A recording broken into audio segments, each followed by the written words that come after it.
On est sur une vraie bonne nouvelle si vous faites du design graphique et que vous voulez vérifier le contraste entre différentes couleurs. Par exemple, la couleur d'un texte et la couleur du fond. Est-ce qu'ils ont un bon contraste et s'ils sont bien lisibles et accessibles pour tout le monde? J'ai trouvé un outil sur internet qui permet de vérifier ça très facilement et de corriger si c'est pas le cas. Je vous le montre tout de suite.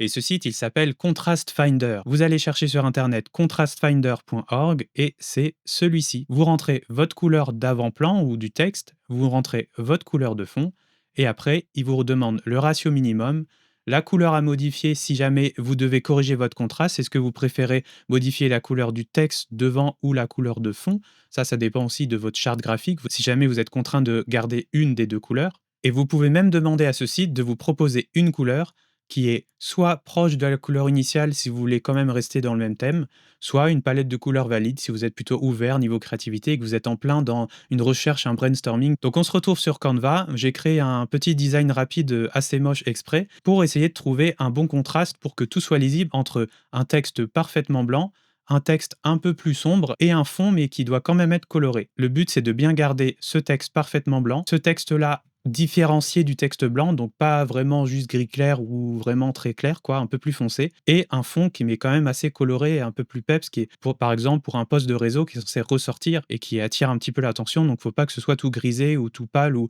complètement sombre. Donc là, ce que je peux faire, c'est aller prendre la couleur de mon blanc, donc c'est les FFFFF là, je mets du F partout. Là, j'utilise le code X avec les 6 signes, mais si jamais vous pouvez aussi utiliser les couleurs en RGB, utiliser ce code-là, par exemple, ça marche aussi. Si jamais je mets autre chose, ça fonctionne. Par exemple, si j'enlève ça, hop, ça me met une autre couleur. Les codes RGB fonctionnent aussi. Et après, ma couleur de fond, je viens la prendre, c'est celle-ci.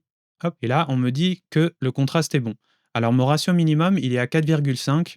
On peut aussi le mettre à 3 et 7.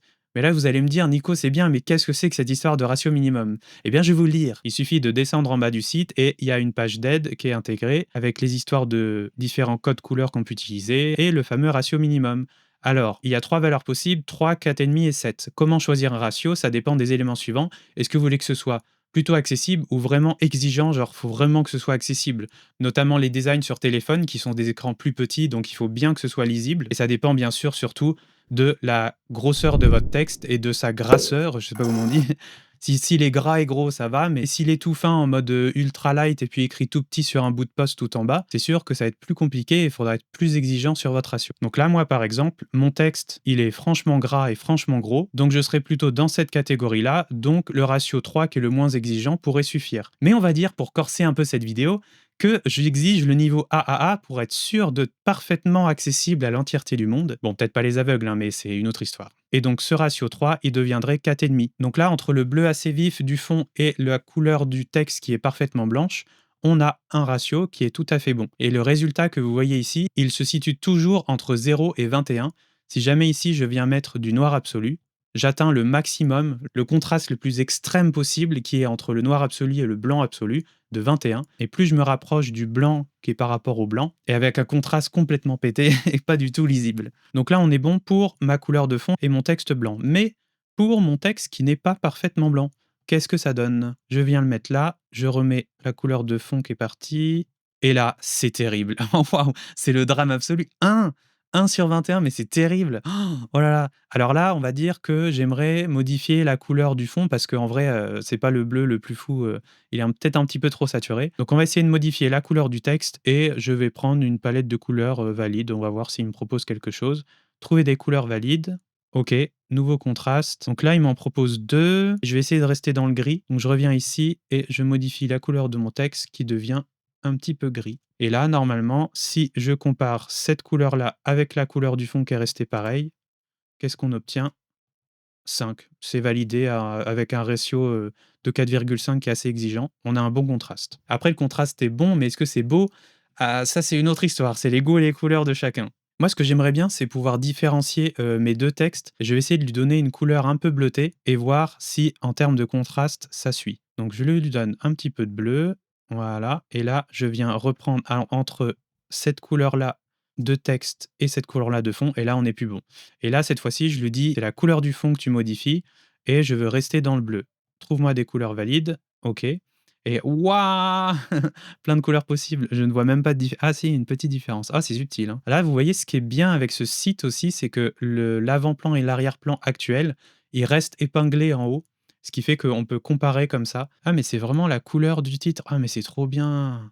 J'avais même pas remarqué. En fait, on voit le titre, on voit ici que quand même, la plupart des textes sont quand même plus lisibles sur les propositions de bleu plus sombre en fond. Bon allez, on va prendre celui-ci. Donc là, si jamais je voulais un résultat similaire à celui-ci, mais que le contraste n'est pas bon, corriger un peu, OK. Et là, le contraste est validé. C'est vrai que c'est plus lisible, hein, et ça reste dans le même style. Et si lui, par exemple, je viens le mettre en noir ou en très très gris foncé, ça va pas aller avec le fond. Donc mon texte est cette fois-ci très très sombre et ma couleur du fond, c'est celle-ci. Ah oui, le contraste n'est pas bon. Je tombe des nues. Je vais lui demander de modifier la couleur du fond. Ah, elle est pas proche, on va voir. OK. Waouh! Ah, toutes ces couleurs. Ah, c'est un arc-en-ciel en entier, là. Non, je vais rester dans les bleus. Eh, c'est pas mal ça, ouais. Je vais juste centrer ça un peu. OK. On va vérifier donc entre ça et le texte de fond. Qu'est-ce qu'il en dit?